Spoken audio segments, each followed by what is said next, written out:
down in a world of fantasy, young alive up to see the wildest time.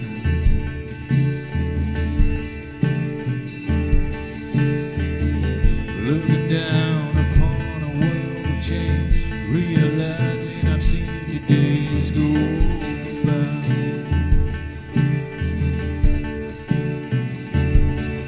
Of the raging winds, a teenage smile, never seen them shine so bright.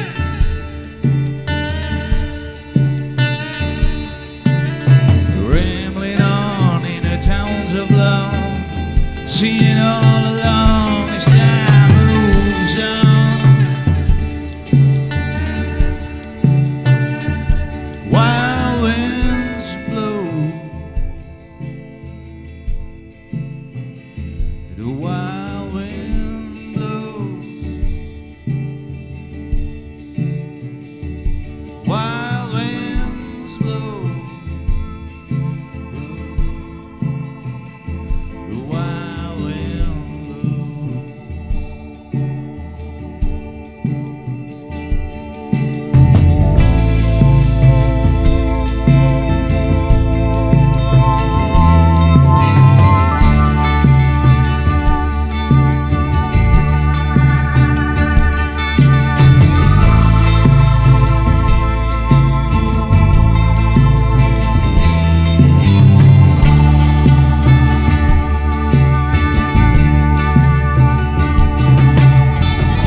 Walking down the streets of doubt, unafraid to meet the liar's lies.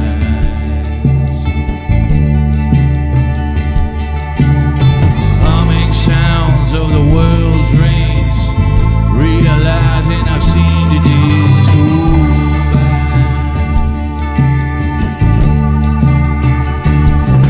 Of the raging winds, a teenage smile, never seen them shine so bright.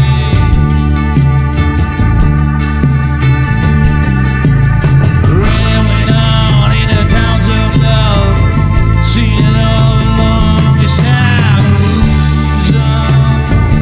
Oh, wild winds blow, the wild winds blow,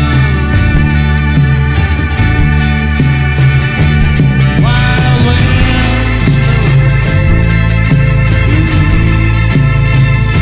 the wild winds.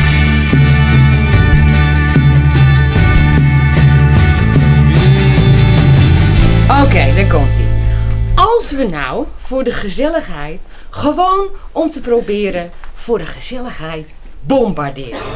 Met marsen, chocoladeletters en dan een leger sturen van marionettes met patat met mayonaise of maatschappelijk werkers met spekjes of tandartsen of eerst bombarderen met stront en dan graszaad afgeblust met water of broodjes kaas, gebakjes, wilde wieven die dat willen. Dat kost misschien wel wat, maar stel je voor, of met zangzaad of zakgeld, dollars, euro's, gewoon om te proberen. Bombarderen met geiten aan parachutes of zaad van Afrikaantjes, hennep, kleverig kruiskruid, madeliefjes of donzend dekbedden, jonge droompjes, zoute pinda's. Dat is ook niet smerig en misschien ook minder duur. Met zware klei en water een stuk woestijn bedonderen. Of Afrikaanse moppenblaadjes, scheurkalenders, muizenvallen, bamiballen, vieze boekjes, ijslollies of lijm. Of met lijm. Voor harten of monden. Als dat gedonder maar ophoudt.